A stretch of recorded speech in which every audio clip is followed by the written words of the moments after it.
So if China shuts off the supply of one group of minerals, the U.S. military, tech sector, and even your smartphone could grind to a halt.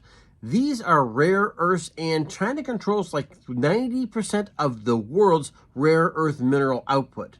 That's a powerful point, and it is a sticking point for the United States and the rest of us. The China trade slowdown and the rare earth power play, it's a video you're really going to want to pay attention to because it has far-ranging effects on every single one of us throughout the Anglosphere, whether it's Canada, whether it's UK, whether it's from Australia, whether it's back here in the United States.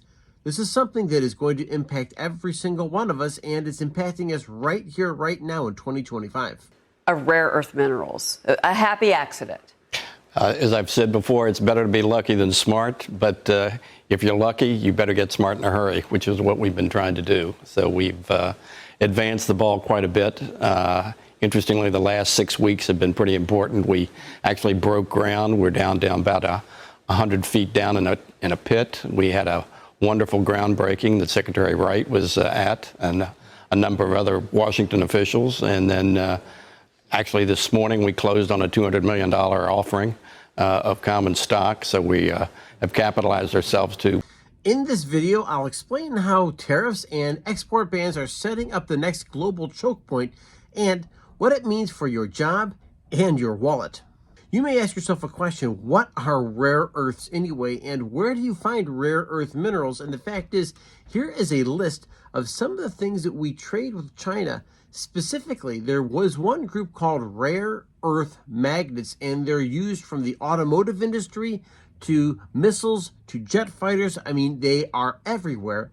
And the fact is, there's a whole list here that we are dependent upon China right now.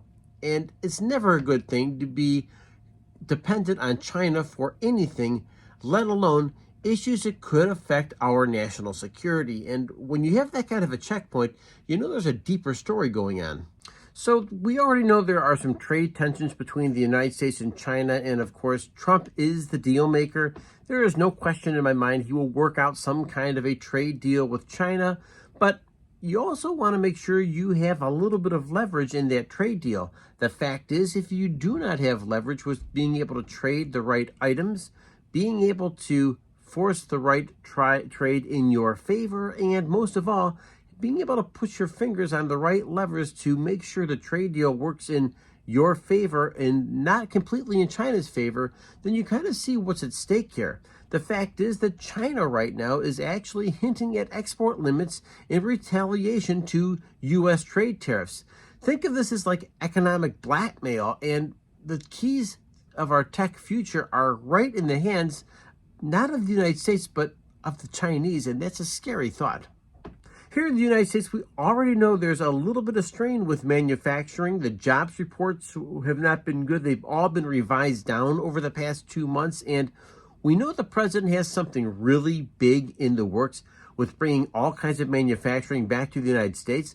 But the fact is, there's some pieces here that just aren't falling into place for the United States. And that really is those rare earth minerals that are going to be needed for the manufacturing, not just today, but the manufacturing of the future, making those things right here in the United States. And without those critical elements, we are kind of in trouble. And if China controls that supply chain, we must either develop our own supply chain, develop it with countries like Canada, Russia. You get the picture. There's a lot of factors here at work, and they're not just going to go away. They're not just going to be fixed, and it's not just going to be from a campaign speech.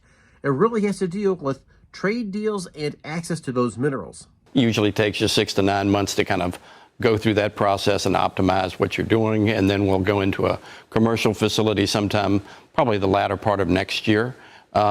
Typically, it would take about a year and a half, but we're going to try to see what we can do to accelerate that. And wasn't there an engineering firm that actually did kind of did you commission that report? We did. We basically had what they call a sort of a feasibility report that a large engineering company called Fluor did, and they basically confirmed both the commercial and technical feasibility. Because again, this is a very unconventional form of mining for rare earths.